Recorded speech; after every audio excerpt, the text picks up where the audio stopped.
Good afternoon बेटा। In last class हम लोगों ने बेटा मेटाबॉलिज्म थोड़ा सा देखा था। मेटाबॉलिज्म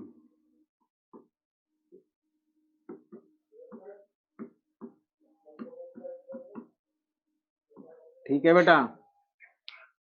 मेटाबॉलिज्म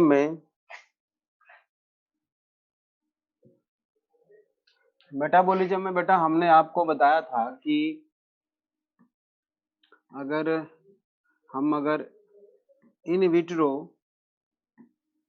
विट्रो मीन्स आपको पता है outside from the living body या सेल से बाहर कोई एक्सपेरिमेंट अगर हम करते हैं तो उसको क्या बोलते हैं? इन विट्रो मतलब यहाँ पे लैब में, है ना। अगर कोई रिएक्शन करते हैं बेटा, ठीक है, तो ऐसे मान लो ए और बी इसमें डाला हमने, ए और बी, तो यहाँ प्रोडक्ट बनता था ए बी। यहाँ पे सी और डी डाला तो यहाँ प्रोडक्ट बनता था सी डी। यहाँ पे ए बी सी और डी डाल दिया तो बेटा यहाँ पे डेफिनिट प्रोडक्ट नहीं बनता था। कोई जरूरी नहीं है, ए बी सी बन सकता है, ए सी बी बन सकता है, ए डी बन सकता है, बी सी बन सकता है, बी डी भी बन सकता है, ए सी भी बन सकता है। मतलब कोई डेफिनिट प्रोडक्ट नहीं है ना। कोई डेफिनिट प्रोडक्ट तो नहीं बनता। लेकिन with in the living organisms हमने बताया था, जैसे मान लो ये एक सेल है, बेटा, ठीक है। इस सेल में ए के कुछ मॉलिक्यूल्स हैं, बी के भी कुछ मॉलिक्यूल्स हैं, सी के भी हैं, डी के भी हैं, है ना। इतने सारे हैं। अगर मान लो सेल को चाहिए ए बी प्रोडक्ट, ठीक है, तो ए प्लस बी को रिएक्ट करेगा due to presence of enzyme E1, ठीक है। अगर उसको चाहिए मान लो एडी चाहिए, अगर उसको चाहिए एडी, तो ए प्लस डी, इसमें एंजाइम लग गया मान लो E2, तो इसने बना लिया AD, ठीक है, E2। अगर मान लो A plus B plus D, A B D बन रहा है due to presence of enzyme E3, ठीक है। सेल को इसमें से जो प्रोडक्ट चाहिए वही एंजाइम एक्टिव होगा बेटा और वो प्रोडक्ट बना लेगा। इस तरह से ये कोई भी रिएक्शन एक दूसरे को ओवरलैप नहीं करेगा, क्योंकि सारा रिएक्शन जो हो रहा है due to presence of enzyme होता है। ये बात क्लियर है। तो within the single cell,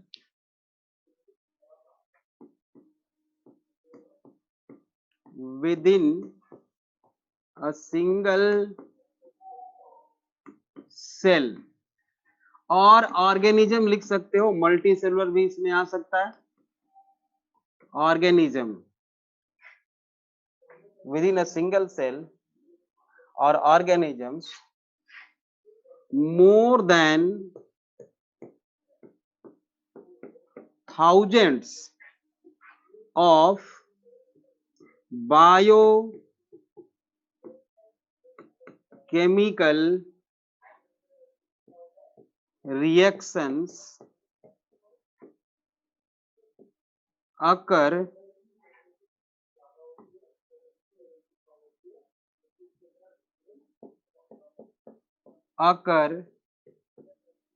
simultaneously, maybe alone और simultaneously, अकेला या एक साथ हो सकता है।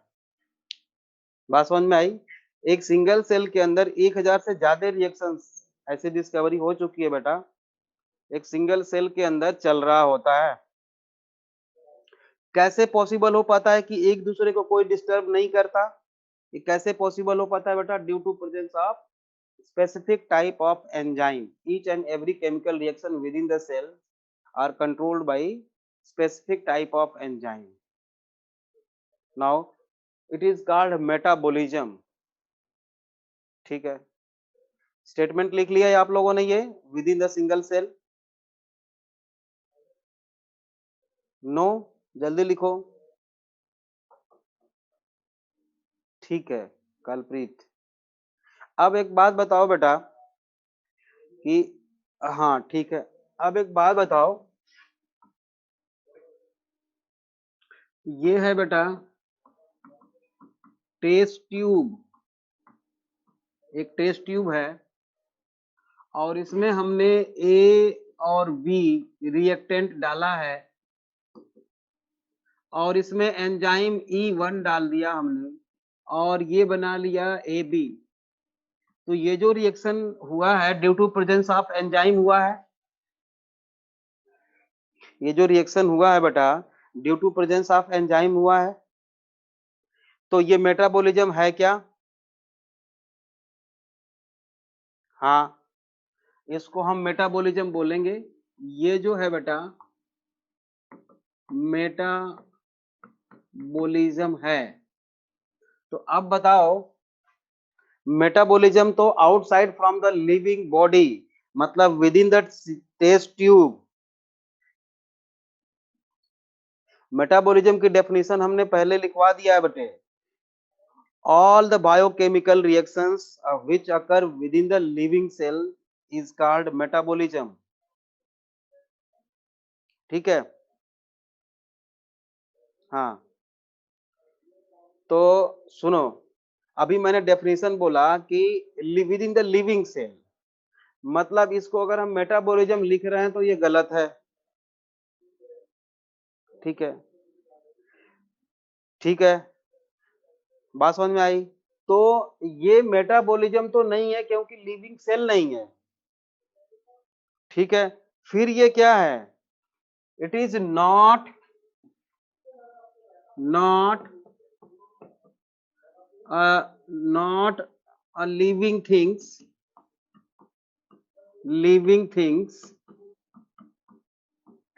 but ये है क्या?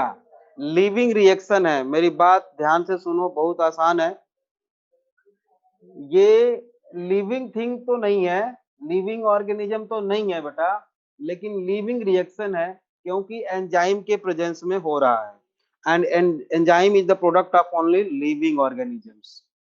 तो इस रिएक्शन को जो लैब में हम करा लेते हैं टेस्ट ट्यूब में due to presence of enzyme, इसको क्या बोलते हैं बेटे?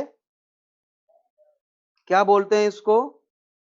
Living reaction, right?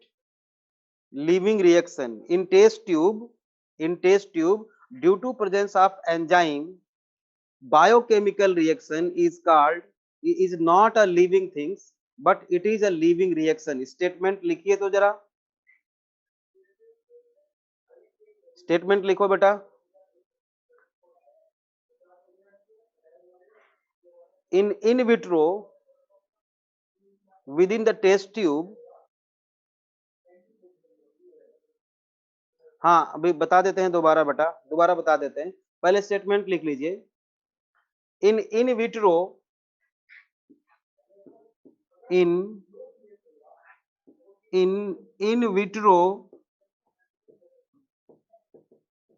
vitro oblique in test tube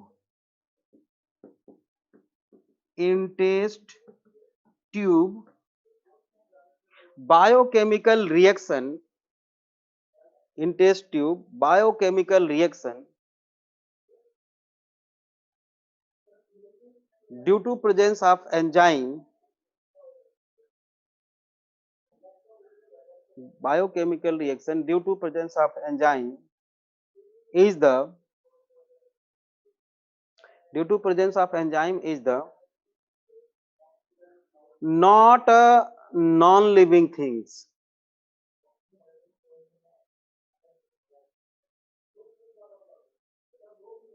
not a non-living things but it is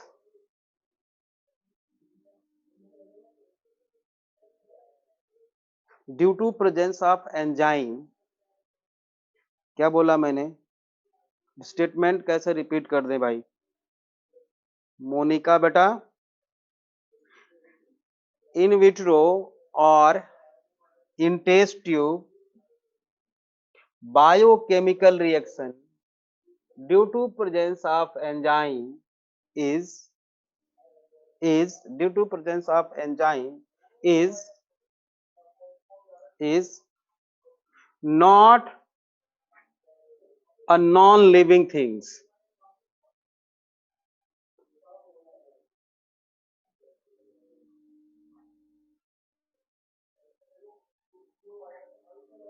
not a non-living things, sorry not काट देना, और अच्छा हाँ ठीक है, non living things but it is a living reaction, but it is the living reaction. लिख लो तो बताता हूं फिर से, but it is the living living reactions, but it is the living reactions. Is or not a living things, not a living things, not a living things, not a living and non living things दोनों लिख सकते हो, are not a living or non living things, but it is a living reaction. फिर से समझ लेते हैं भाई, कुछ लोग बाद में आए हैं। देखो ये टेस्ट ट्यूब है बेटा, इसमें हमने एंजाइम भी रखा हुआ है और रिएक्टेंट भी रखा हुआ है। बहुत आराम से एक बार में समझो, टाइम कम है। What are the example of enzymes? Alpha ketoglutaric acid plus NH4 plus NADPH2 gives glutamic acid. याद हो पाएगा आपको? नहीं ना, तो अभी उसकी जरूरत नहीं है। अभी आप जितने भी पढ़ोगे वो सारा एंजाइम मेडिएटेड प्रोसेस ही तो पढ़ोगे बेटा। पता नहीं कितने हजार रिएक्शन आपको यूं ही याद हो जाएंगे बायोलॉजी में, घबराओ मत। ठीक है, तो ये देखो ए और बी रिएक्टेंट है और एंजाइम ई के प्रेजेंस में बेटा इसने ए बी बनाया है, मतलब A plus B due to presence of enzyme E one कह सकते हो, ये ए बी बना रहा है, यही तो मेटाबॉलिज्म है। मतलब क्या हुआ मेटाबॉलिज्म का definition? Biochemical reaction, chemical reaction due to presence of enzyme is called metabolism. यही तो मेटाबॉलिज्म की डेफिनेशन आपने लिखा हुआ है। तो हो तो रहा है मेटाबॉलिज्म, यहाँ पे हो रहा है ना? हाँ, सिंपल सी बात है। तो जब मेटाबॉलिज्म बेटा लिविंग सेल में हो सकता है, होता है और बाहर भी हो रहा है, इसका मतलब इसको डिफाइनिंग प्रॉपर्टी तो नहीं बोलेंगे ऐसे तो, ठीक है, लेकिन ऐसी बात नहीं है। अभी रुक जाओ,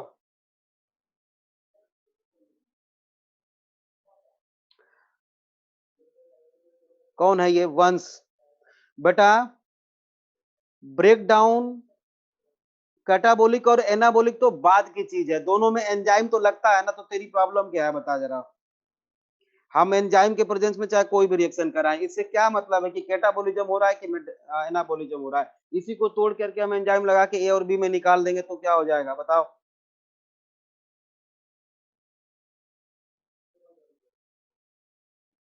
अभी अभी मेटाबॉलिज्म मेरा कंप्लीट नहीं हुआ, इसलिए क्वेश्चन बिल्कुल ना पूछे। अभी मेटाबॉलिज्म टॉपिक मेरा कंप्लीट नहीं हुआ है, ठीक है? कंप्लीट हो जाएगा तो फिर मौका दूंगा आपको पूछने के लिए। पहले मुझे समझा लेने दो, बीच बीच में पूछोगे तो टाइम भी किल होता है बेटा और समझ में भी नहीं आएगा। अभी कंप्लीट नहीं हुआ है, मुझे कंप्लीट करने दो। एक टेस्ट ट्यूब में बेटा हमने ए और बी लिया और एंजाइम ले लिया और इसको मेटाबॉलिज्म हम बोल रहे हैं, और यही काम सेल के अंदर भी हो रहा है बेटा due to presence of enzyme, और ए भी बना रहा है, इसे हम मेटाबॉलिज्म बोल रहे हैं। तो मेटाबॉलिज्म ये भी हुआ, ठीक है? अब मेटाबॉलिज्म को डिफाइनिंग प्रॉपर्टी बोलते हैं। क्यों बोलते हैं? देखो, क्योंकि ये जो एंजाइम है बेटा, ये एंजाइम केवल लिविंग थिंग्स ही बना सकता है। Enzyme is the product of only living organisms, artificial हम बना नहीं सकते। ठीक है, तो अब इस रिएक्शन को हम पूरी तरह से नॉन लिविंग रिएक्शन बोले, ये भी ठीक नहीं होगा। क्लियर? और इसको हम लिविंग बोले, ये भी ठीक नहीं होगा, क्योंकि लिविंग थिंग्स की और प्रॉपर्टी को शो नहीं कर पा रहा है और ना ही ये एंजाइम एलोन बना सकता है, इसलिए लिविंग ऑर्गेनिज्म भी नहीं है और नॉन लिविंग ऑर्गेनिज्म भी नहीं है। ठीक, तो फिर इसको हम बोलते हैं बेटा लिविंग रिएक्शन। आपकी एनसीईआरटी कहती है इसको लिविंग रिएक्शन बोलते हैं, living reaction, because enzyme is the product of only living organism. ठीक है, तो metabolism is defining property of living organisms without any exception। Test tube के नीचे लिख लेना बेटा, जो आपने बनाया था इसके नीचे लिख देना, it is not a living and not a non living things, it is a living reaction. ठीक है, इसके नीचे लिख लेना आप, लिविंग रिएक्शन है ये।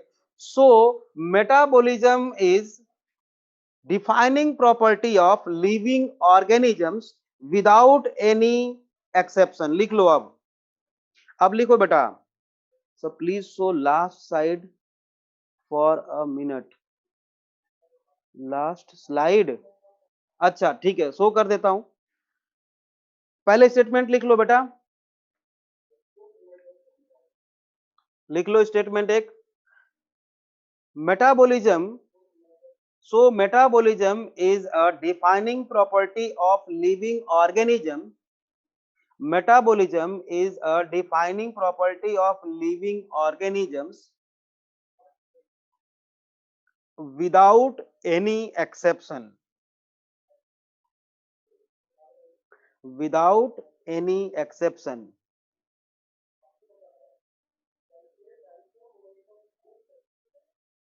ठीक है बच्चों, ठीक है।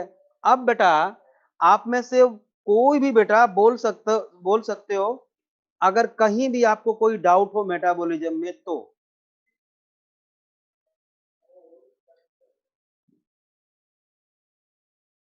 विदाउट एनी एक्सेप्शन बेटा, मतलब कि ना बिना किसी विवाद के, without any exception, without any exception. ठीक है, metabolism in cell defining feature of a living being, बिल्कुल बिल्कुल बेटा गोपाल पाठक, बिल्कुल सही बात है। Means metabolism is when a living और is not a living non living things but a living reaction, बिल्कुल बेटा। within a test tube due to presence of enzyme biochemical reaction is the not a living and not a non living things, it is a living reaction। मैंने लिखा है, आपको बस इतना याद रखना है, इसके पहले वाली लिविंग रिएक्शन बेटा, लिविंग रिएक्शन होता है ये, इसलिए metabolism is a defining property of living organisms. Clear? But sir अगर हम सिर्फ मेटाबॉलिज्म, क्या बोल रहे हो बेटा?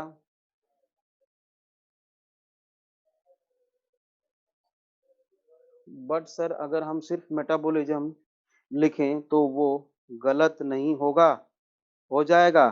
किसका मेटाबॉलिज्म? सिर्फ मेटाबॉलिज्म, तो सिर्फ मेटाबॉलिज्म मैंने बोला कब?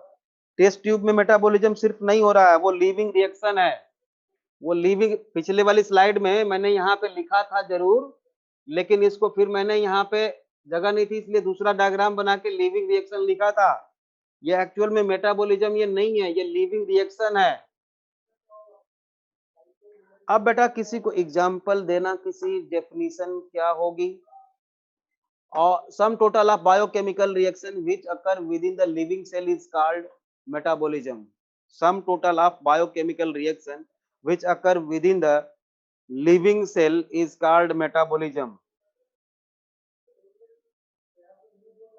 सर एग्जांपल निष्ठा, बेटा फोटोसिंथेसिस है, रेस्पिरेशन है, ठीक है, अमीनो एसिड की सिंथेसिस है, ग्लूकोज का ग्लाइकोजन बनना है, बहुत हजारों रिएक्शन पढ़ेंगे हम लोग। फोटोसिंथेसिस में केल्विन साइकिल है, किसी ऑर्गेनिज्म का जिसे एंजाइम कौन सा, अरे बेटा निष्ठा, कौन सा ऐसा लिविंग ऑर्गेनिज्म है, एक सेल है जो एंजाइम नहीं बनाती?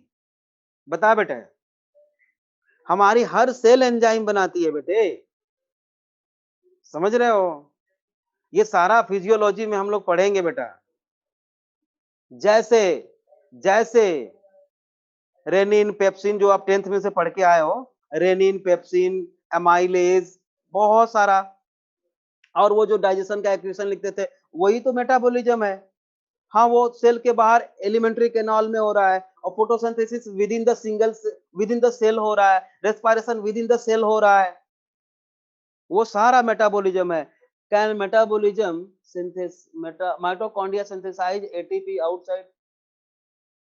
एटीपी की सिंथेसिस बेटा माइटोकॉन्ड्रिया जो करता है ना, ड्यू टू बायोकेमिकल रिएक्शन ही करता है बेटे, है ना?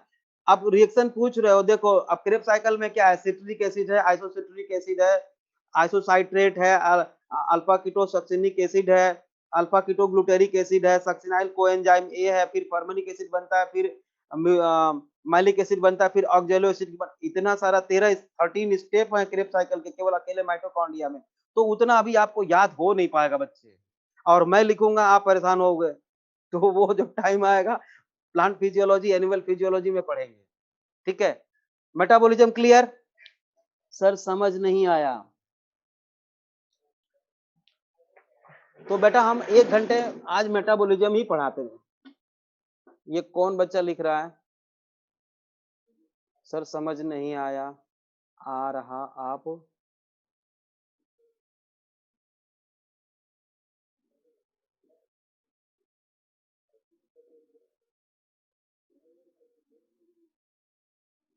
खुशी, बेटा हम कोई साइकिल नहीं बता रहे हैं, इस जितना हमने बताया वो प्लांट फिजियोलॉजी का बोल रहा था मैं।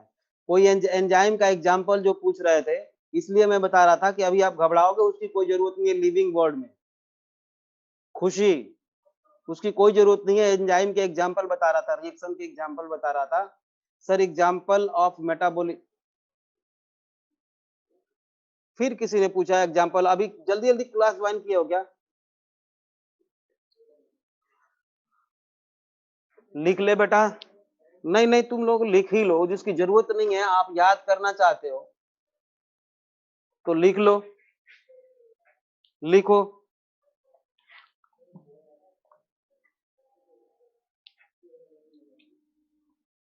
टेस्ट ट्यूब में इसकी जरूरत नहीं है, आपको याद भी नहीं करना है, आप पूछ रहे हो तो मैं बता रहा हूं। टेस्ट ट्यूब में आप लिख सकते हो alpha keto glutaric acid plus NH3 plus NaDH2 gives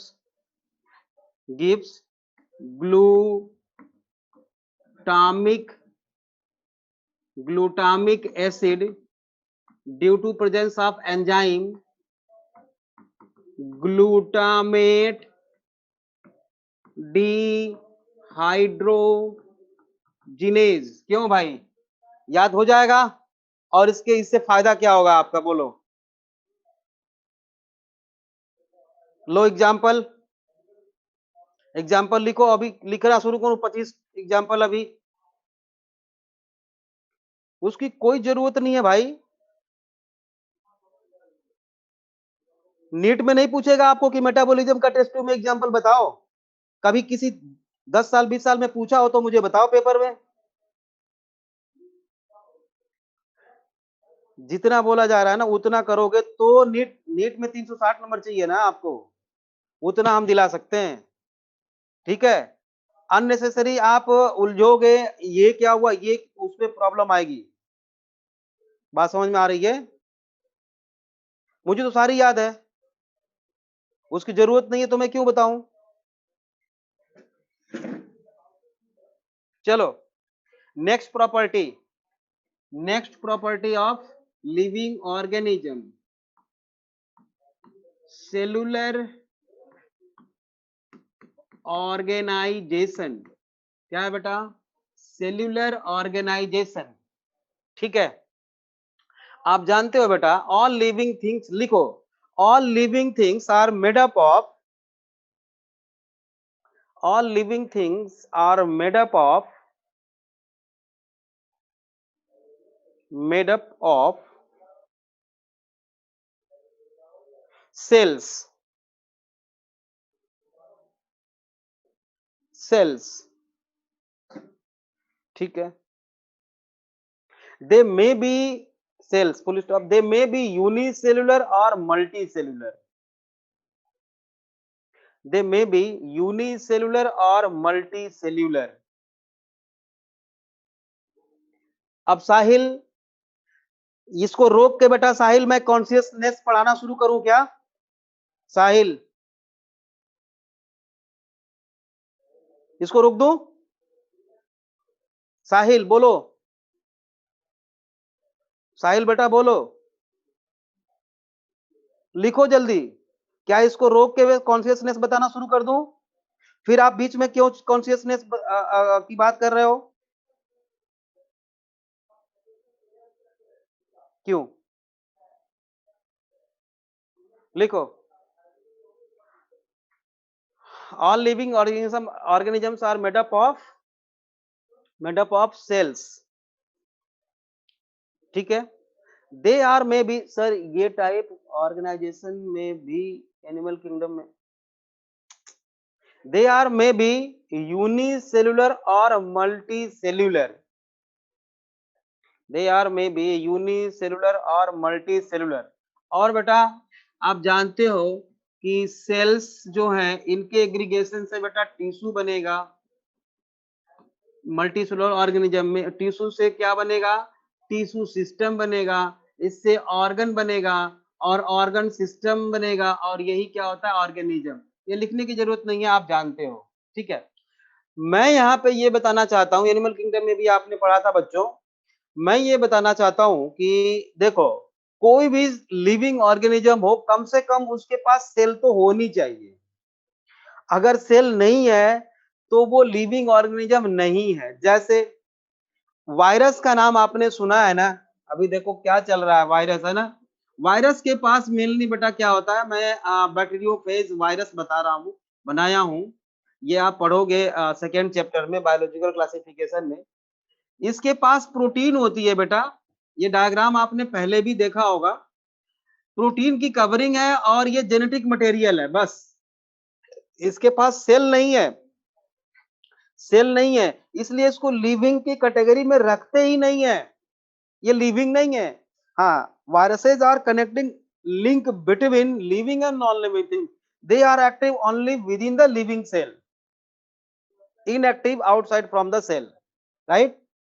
So viruses are not a living things because they they they do not have cellular organization।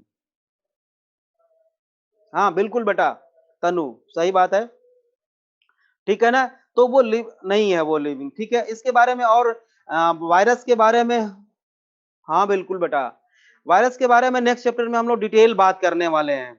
ठीक है ना। तो सेलुलर ऑर्गेनाइजेशन इज द, आगे लिख लो बेटा, cellular organisation is the defining property of living organisms। cellular organization is the defining property of living organisms, right? cellular organization is the defining property of living organisms।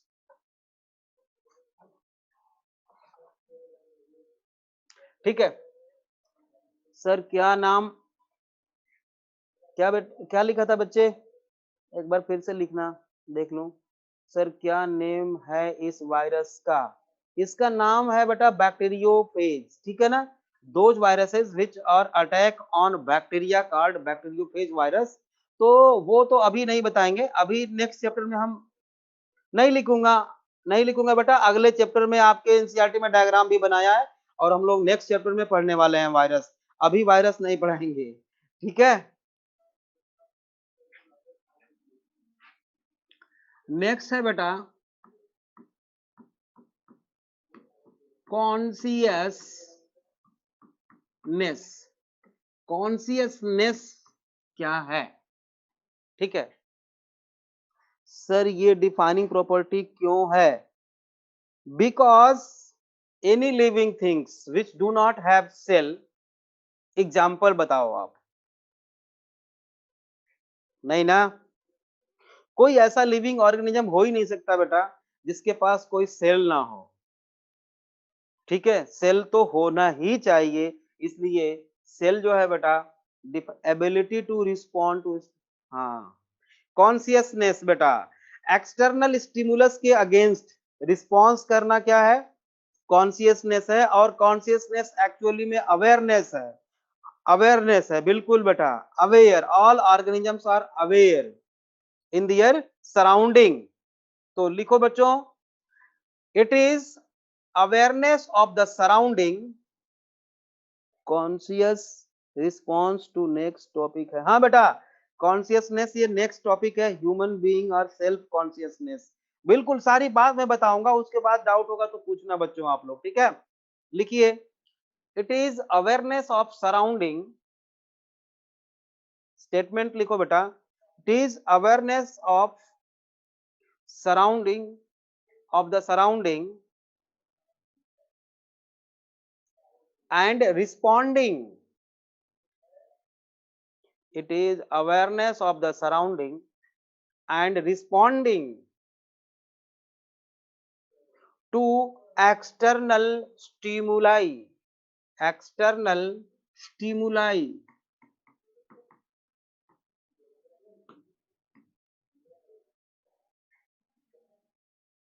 external stimuli। ठीक है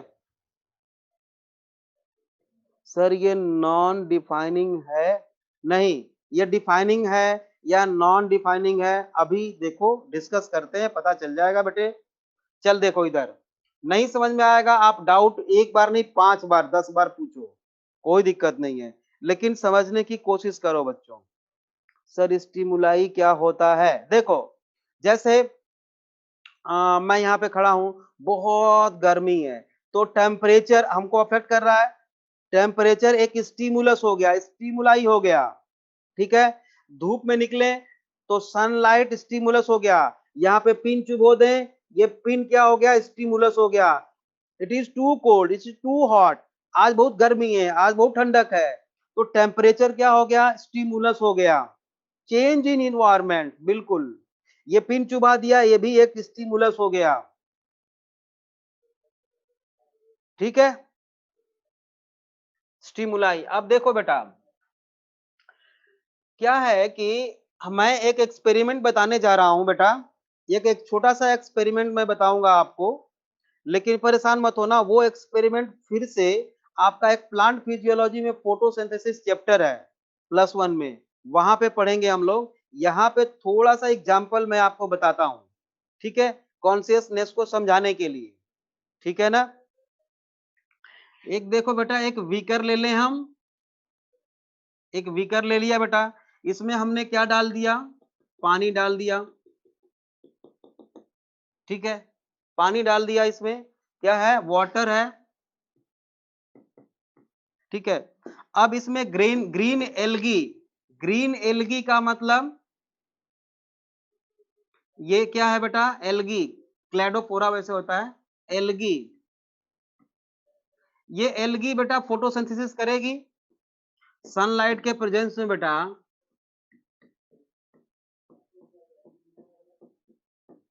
sunlight के presence में इसमें photosynthesis होगी। ये green algae है ना, है ना। अब ये फोटोसिंथेसिस करेगी। होता क्या है, हमने बेटा पहले से इसमें कुछ ऐसे बैक्टीरिया डाल रखे हैं,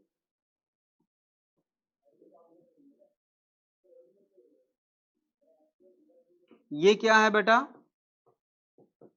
ये सारे बैक्टीरिया हैं। और कैसे बैक्टीरिया हैं? पानी में बैक्टीरिया हमने डाल रखे हैं पहले से, ये एरोबिक हैं, एरोबिक बैक्टीरिया। एरोबिक बैक्टीरिया का क्या मतलब है बेटा? इनको ऑक्सीजन चाहिए रेस्पायरेशन के लिए, इनको सरवाइव करने के लिए क्या चाहिए? ऑक्सीजन चाहिए। ठीक है, अब हमने क्या किया, एक चीज यहां पर एक प्रिज्म लगा दिया बेटे, एक प्रिज्म लगा दिया। प्रिज्म जानते हो ना? प्रिज्म जानते हो? प्रिज्म, ठीक है। प्रिज्म सनलाइट को 7 कलर में डिवाइड कर देती है बेटा। तो ये जो सनलाइट आई है, इस सनलाइट को 7 कलर में इसने डिवाइड कर दिया। यहां पे मान लो रेड है, यहां पे क्या है? रेड है, यहां पे रेड लाइट आ रही है, ठीक है। तो होता क्या है बेटा, एक छोटा सा एक्सपेरिमेंट है ये, ध्यान से सुनना। पहले कोई डाउट लिखेगा नहीं, पहले समझ लो फिर डाउट लिखना। यहाँ इसमें हमने क्या क्या ले रखा है? वाटर है बेटा, वाटर में बैक्टीरिया है, ऐसे बैक्टीरिया जिनको रेस्पायर करने के लिए, सरवाइव करने के लिए बेटा ऑक्सीजन चाहिए, ठीक है। और इसका सस्पेंशन है, चारों तरफ बैक्टीरिया हैं। इसके ऊपर मैंने ग्रीन एल्गी लगा दिया जो फोटोसिंथेसिस करेगा, और फोटोसिंथेसिस में ऑक्सीजन प्रोड्यूस होती है बच्चों, ये आपको पता है। हाँ, अब ये सनलाइट आया तो सनलाइट को 7 कलर में हमने प्रिज्म के हेल्प से डिवाइड कर दिया। अब एक्सपेरिमेंट तो ये है बच्चों कि ये पता लगाना कि रेट ऑफ फोटोसिंथेसिस किस कलर के लाइट में सबसे ज्यादा होता है। किस कलर के लाइट में, सनलाइट में तो 7 कलर्स होते हैं, तो 7 कलर्स में किस कलर में रेट ऑफ फोटोसिंथेसिस सबसे ज्यादा है? रेड में होता है। तो जिसमें, जहां पे ज्यादा ऑक्सीजन प्रोड्यूस होगी बेटा, वहां पे रेट ऑफ फोटोसिंथेसिस ज्यादा होगा। जहां पे ऑक्सीजन ज्यादा निकलेगी बेटा, वहां पे रेट ऑफ फोटोसिंथेसिस सबसे हाईयर होगा, क्योंकि फोटोसिंथेसिस होगा तो ऑक्सीजन प्रोड्यूस की जाएगी। तो होता क्या है बेटा, अगर यहाँ पे रेड है, अब किसमें कितना होता है वो तो बाद में देखेंगे हम। ये रेड कलर के पास यहाँ पर बहुत सारा बच्चों होता क्या है ना कि ऑक्सीजन प्रोड्यूस होने लगती है, ऑक्सीजन, यहाँ पर ऑक्सीजन प्रोड्यूस होने लगती है। देख लो बच्चों, यहाँ पे ऑक्सीजन प्रोड्यूस हुई। अब ये हमें कैसे पता, हमें कैसे पता कि यहाँ पे ऑक्सीजन ज्यादा प्रोड्यूस हो रही है? होता क्या है, इन बैक्टीरिया जितने भी है ना, इनको चाहिए ऑक्सीजन। तो all bacteria moves and accumulated around this area. कुछ देर के बाद हम देखते हैं कि सारे बैक्टीरिया, चलिए बिल्कुल बेटा, all bacterias accumulated around this region. सभी बैक्टीरिया भाग भाग के इधर आ जाते हैं। क्लियर है? क्यों? क्योंकि उनको चाहिए ऑक्सीजन, और ऑक्सीजन का सोर्स यही है। तो अब बात सुनो जरा, सर वो वायलेट ब्लू में भी कहां पे कितना होता है बेटा? कौन सा ना, निष्ठा छोड़ना अभी, छोड़ बेटा उसको, मैं कॉन्शियसनेस पे फोकस हूं अभी, ठीक है। तो सारे बैक्टीरिया इधर मूव करके आ गए।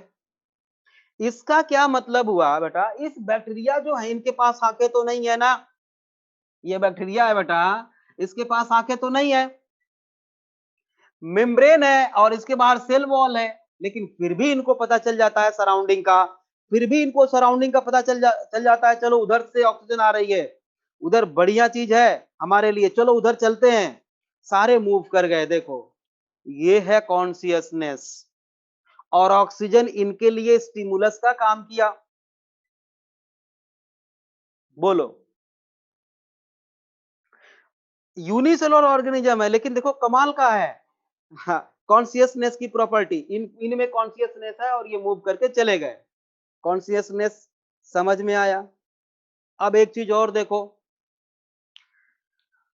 जैसे यहाँ पे हम एसी चला दें बेटा और 10 लोग बैठे हों, ध्यान से सुन लो मेरी बात। सर प्लीज लास्ट में आपने क्या बोला, रिपीट करो।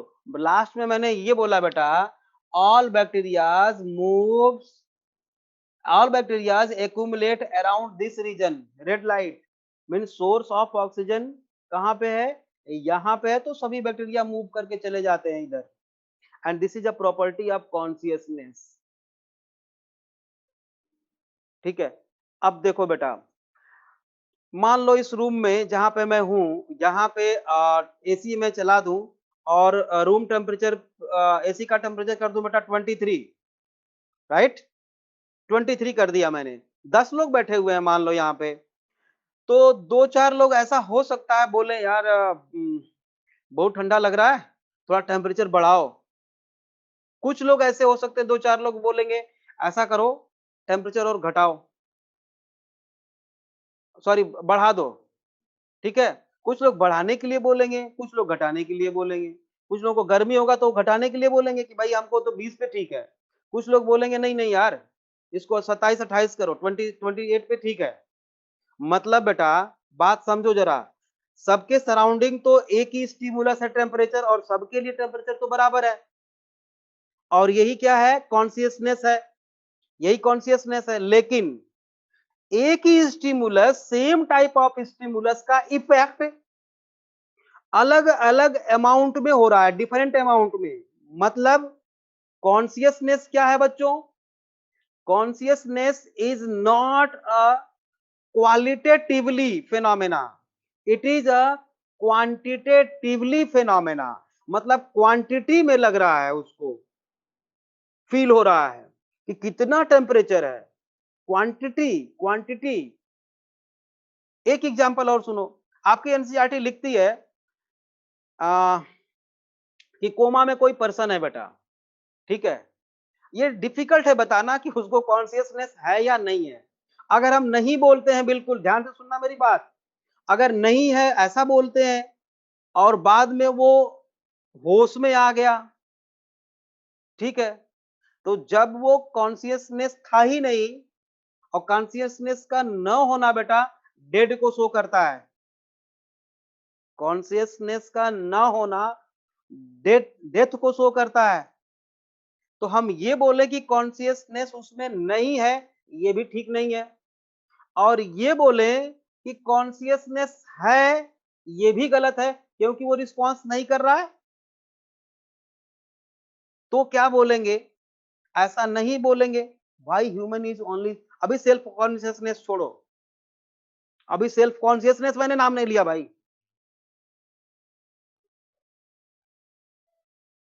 उसको बोलेंगे बेटा कि उसका कॉन्शियसनेस जीरो है। ऐसा नहीं बोलेंगे कि नहीं है, कॉन्शियसनेस जीरो है। मतलब ना तो उसको गर्मी लग रही है, ना ही उसको सर्दी लग रही है बेटा, वो पड़ा हुआ है। तो हम ये बोलेंगे कि कॉन्शियसनेस जीरो है, जीरो नहीं है, ऐसा नहीं बोलेंगे। कॉन्शियसनेस जीरो है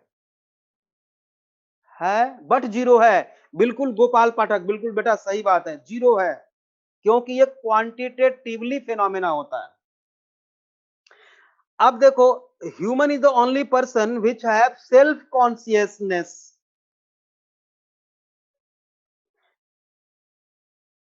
वही बात है जो कोमा वाली बात है बेटा, वही बात है जो कोमा वाली बात।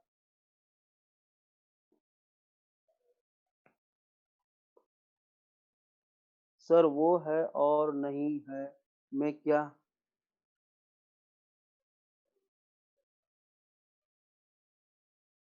नहीं है का मतलब कि वो डेड है, और जीरो है का मतलब कि वो लिविंग है, तभी तो होश में आ जाता है।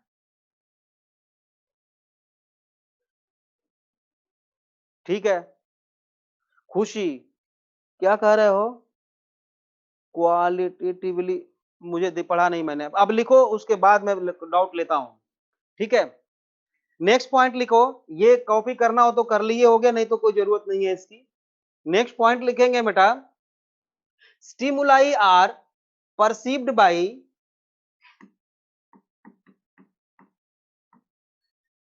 स्टिमुलाई आर परसीव्ड मतलब रिसीव करना, perceived by sense organ in higher organism, sense organs, ये हायर एनिमल्स की बात कर रहे हैं। Sense organs higher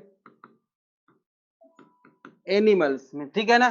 sense organ like हमारे कौन कौन से सेंस ऑर्गन है बेटा जो स्टिमुलस को रिसीव करते हैं? आई, year, knows, skin.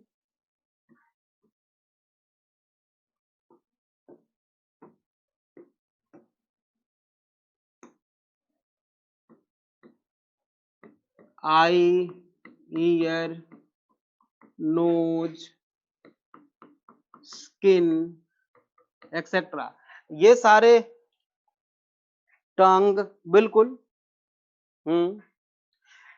In plants, in plants stimulus क्या क्या हो सकता है? Light, water, temperature. Light, water, temperature. In plants light, पहले लिख लो, केमोट्रोपिक, हाँ touch, light, water, temperature, pollutants, pollutants भी बेटा लिख सकते हो, pollutants etc. These are the stimulus in plants. Sir consciousness तो टच में भी, टच में नॉट, प्लांट में भी होती है जब, तो वो टच सेंसिटिव है बेटा, बात इतनी सी है। हाँ, टच सेंसिटिव बताया वो, ठीक है। एक वर्ड होता है बेटा जो आप बाद में इसको प्लांट फिजियोलॉजी में पढ़ोगे, photo periodism, photo periodism, photo photo periodism. Sir pollutant कैसे स्टिमुलाई हैं? बिल्कुल अच्छी बात है। पलक देख बेटा, पलक तया, पॉल्यूशन होगा। पॉल्यूशन का मतलब क्या? मान लो CO2 का अमाउंट बढ़ गया या CO2 का अमाउंट घट गया। अगर घट गया तो रेट ऑफ फोटोसिंथेसिस कम हो जाएगी क्या? क्योंकि फोटोसिंथेसिस के लिए CO2 चाहिए। और पोल्यूशन क्या है? किसी भी कंपोनेंट का कम या ज्यादा होना पोल्यूशन है। अगर मान लो CO2 घट गया या बढ़ गया तो उसका रेट ऑफ फोटोसिंथेसिस पे इफेक्ट आएगा। तो हुआ ना स्टिमुलस, पोल्यूटेंट, ठीक है। Photoperiodism, duration of light exposure क्या है? Photoperiod, photo means light, photo में sir it is action of plant towards the sunlight is known as photoperiodism. Sanyam, बिल्कुल बढ़िया यार, तूने सही बताया बेटा। फोटो मीन्स लाइट बेटा, फोटो मीन्स क्या होता है? लाइट। और पीरियड मीन्स क्या होता है? एक स्पेसिफिक टाइम तक, टाइम पीरियड। और उस स्पेसिफिक टाइम पीरियड लाइट के अगेंस्ट रिस्पॉन्स करना ही क्या है? Photoperiodism. मतलब duration of daily exposure of light, है ना? ये क्या है? Duration of daily exposure of light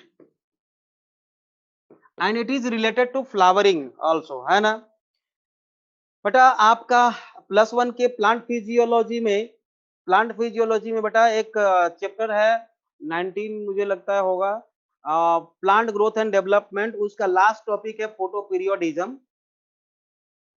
तो वहां पे आपको फोटो पीरियोडिज्म के बारे में और बताया जाएगा कि फ्लावरिंग जो होता है प्लांट्स का बेटा, वो अमाउंट ऑफ लाइट पे डिपेंड करता है। अगर उस प्लांट को उससे कम लाइट मिला तो, जितना उसको चाहिए उससे कम मिला तो फ्लावरिंग नहीं होगी, ज्यादा मिला तो फ्लावरिंग नहीं होगी। समझ रहे हो?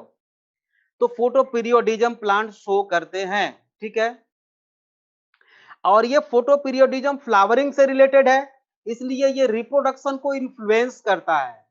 It influence reproduction in those plant and animals which breed during particular season, ऐसा एनसीईआरटी में लिखा हुआ है, ठीक है। लिख लो statement,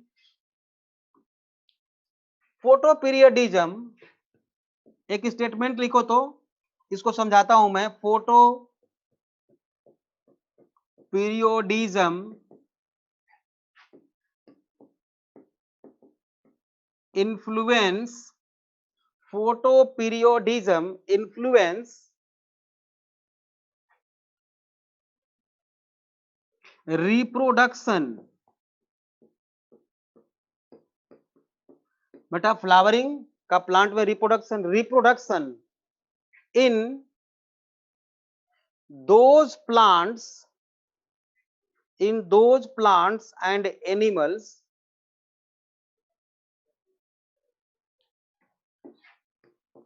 in those plants and animals which breeding मतलब रिप्रोड्यूस करना है ना, reproduction particular season which breed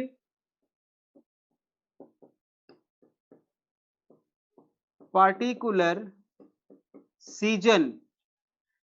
देखो बेटा, वीट का एक सीजन होता है, राइस का एक सीजन होता है बेटा, है ना।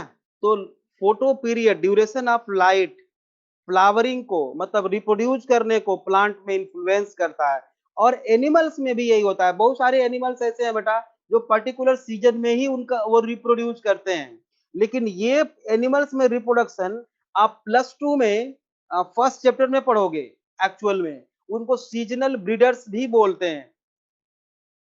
ठीक है, मतलब कि लाइट जो है, फोटो पीरियड जो है बेटा, वो प्लांट्स और एनिमल्स दोनों में रिप्रोडक्शन को कंट्रोल करते हैं या अफेक्ट करते हैं। इसका मतलब ये है, क्या फोटो पीरियड सबको समझ में आ गया? ठीक है, डिटेल आप +2 में पढ़ोगे। ठीक है बेटा, ओके बच्चों, ओके ओके ओके। नेक्स्ट, अब हमें लिखना होगा बेटा कि कॉन्शियसनेस जो होता है is the defining property of living organisms।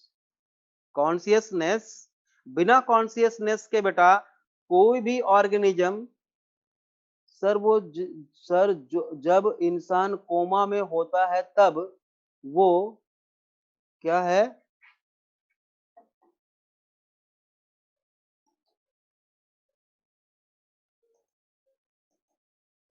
इंसान जब कोमा होता है तब वो सुन सकता है, नहीं सुन सकता है बेटा निष्ठा, नहीं सुन सकता है, नहीं सुन सकता है बेटे, और फील भी नहीं कर सकता ना वो यहां तक ये कंप्लीट कर लिया आप लोगों ने, ये वो रिस्पॉन्स तो नहीं कर रहा है ना बेटा, रिस्पॉन्स नहीं कर रहा है, इसलिए कॉन्शियसनेस उसकी 0 है। सर उसका ब्रेन डेड नहीं है भाई। Why human is only self consciousness organism. कोई कलर भी नहीं देखता है ना बेटा, कुछ नहीं देखता। लिखिए, स्टेटमेंट लिखिए, नहीं देखता वो, उसका कॉन्शियसनेस 0 होता है बेटा। ऐसा नहीं बोलेंगे कि कॉन्शियसनेस नहीं है। हाँ ये है कि सेल्फ कॉन्शियसनेस भी 0 है, नहीं है उस समय। सेल्फ कॉन्शियसनेस तो है ही नहीं उसमें, कोमा वाले पर्सन को, और कॉन्शियसनेस भी 0 है।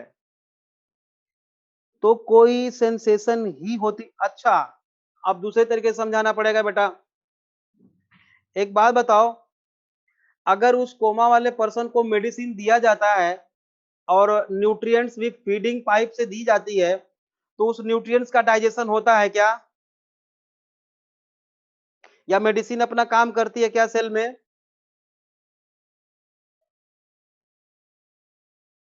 करती है, नहीं करती है? तो अब बताओ, एक लिविंग सेल काम कर सकती है या डेड सेल? रिस्पॉन्स, स्टिमुलस, दवाई तो मेडिसिन जो दिया मैंने वो स्टिमुलस है, मेडिसिन जो मैंने दिया वो स्टिमुलस है, और मेडिसिन के अगेंस्ट वो काम कर रहा है उसका सेल। तो आप बताओ, लिविंग सेल बेटा। तो ऐसा नहीं कहते कि कॉन्शियसनेस है ही नहीं है, लेकिन एक्सटर्नल में 0 है, क्योंकि उसको गर्मी सर्दी कुछ लग ही नहीं रहा। ठीक है बच्चों, ठीक है ना, कॉन्शियसनेस 0 है, नहीं है ऐसा मत बोलना। सर वायरस आर लिविंग, अब वायरस पे मत जा अभी बेटा, वायरस में बाद में बताऊंगा। सर इंटरनली कॉन्शियसनेस है, हाँ इंटरनल तो है बेटा बिल्कुल। अब लिखो ह्यूमन, अच्छा किसी चीज को सोचने समझने की मतलब शक्ति है हमारे पास, और दो एक ही साथ देखो, और एक्सप्लेनेशन बिल्कुल बेटा। देखो दो चीजें हैं, अभी मैं पढ़ा रहा हूँ, कुछ इधर से आया, अब मुझे किसको अटेंड करना है, उसको रोकना है या मुझे टीचिंग कंटिन्यू रखनी है, ये हम डिसाइड करते हैं ना। तो सेल्फ कॉन्शियसनेस की प्रॉपर्टी जो है बेटा सिर्फ और सिर्फ किसमें है, ह्यूमन बीइंग में है। Self human is the only person which have self consciousness. Sir coma वाले इंसान का ब्रेन डैमेज हो जाता, हो भी सकता है नहीं भी हो सकता है मेरा डैमेज। अब किस लेवल पे डैमेज की बात कर रहे हो आप, उसको न्यूट्रिएंट की सप्लाई मिल रही है तो डैमेज क्यों होगा। अगर मान लो क्लॉटिंग की वजह से अगर कोमा में गया तो डैमेज तो ऑलरेडी कुछ हो ही चुका है। वो तो बात की चीज है बेटा, कोमा में जाने के कई सारे रीजन हो सकते हैं,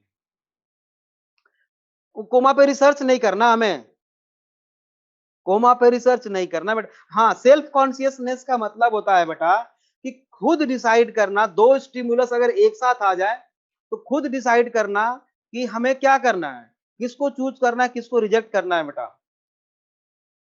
ठीक है, ऐसे किसी पढ़े लिखे आदमी से गलती होती है तो लोग बोलते हैं ना यार वो तो नहीं जानता था, तू तो समझदार था, तूने ऐसी गलती क्यों की, मतलब सेल्फ कॉन्शियसनेस समझ में आ गया होगा। सेल्फ कॉन्शियसनेस समझ में आ गया होगा तो लिखिए human being is the only organism, human being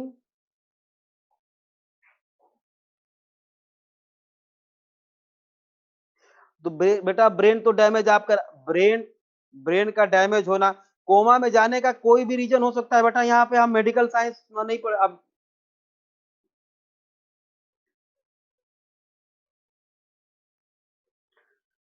बच्चों चलो लिखो human being is the only organisms, लिखो पहले human being is the only organisms who is aware of himself, who is aware, who is aware of himself, that is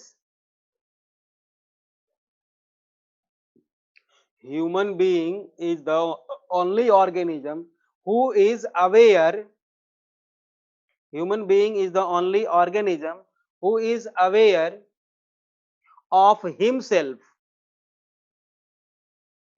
that is has self consciousness, that is has self consciousness।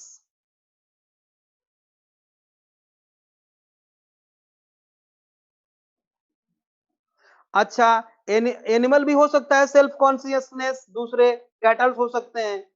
बहुत बढ़िया बात आपने बताई, corona चल रहा है, हाँ किसी गाय को बोल के देखो कि रोज मास्क लगाओ और सैनिटाइज करो, वो भी बिल्ली को बोलो सैनिटाइज करो, करेगी। सेल्फ कॉन्शियसनेस आप हो, आपको एक बार बता दिया गया कि मास्क लगाओ, सैनिटाइज करो, डिस्टेंसिंग सोशल डिस्टेंसिंग बनाए रखो, तो आप करते हो क्यों, खुद को खुद से अवेयर हो, ये कहने का मतलब है सेल्फ कॉन्शियसनेस। बात समझ में आ गई, क्लियर है सेल्फ कॉन्शियसनेस, ठीक है। हाँ नेक्स्ट पॉइंट लिखो consciousness is the defining property of living organisms, time होने वाला है, थोड़ा तेज हाथ चलाओ। Consciousness is the defining property of living organisms, कुछ लोगों क्या नेट प्रॉब्लम थी चले गए। Consciousness is the defining property of living organisms,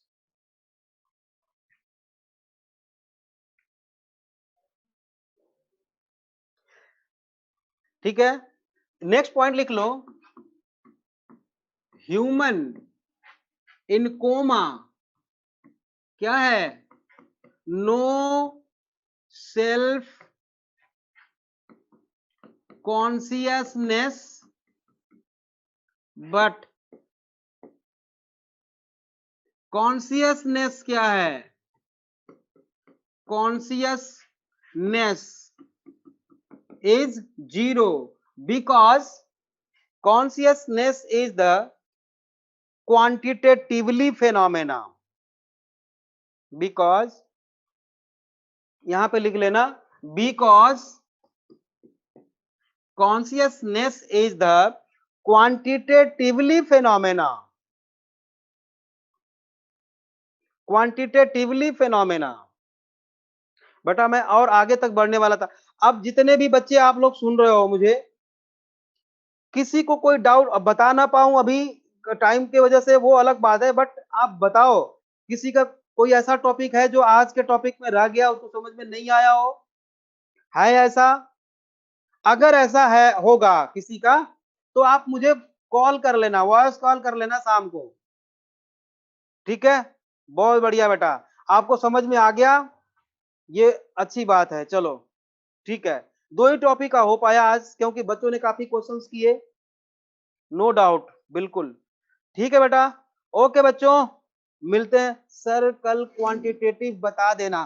quantitative बताया तो था मैंने कि एक ही टेम्परेचर पे डिफरेंट, सेम टेम्परेचर पे डिफरेंट बहुत सारे लोग हैं जिनको कुछ गर्मी होगी, कुछ सर्दी, कुछ को सर्दी लगेगी, तो क्वांटिटेटिवली फिनोमेना है ना, ठीक है?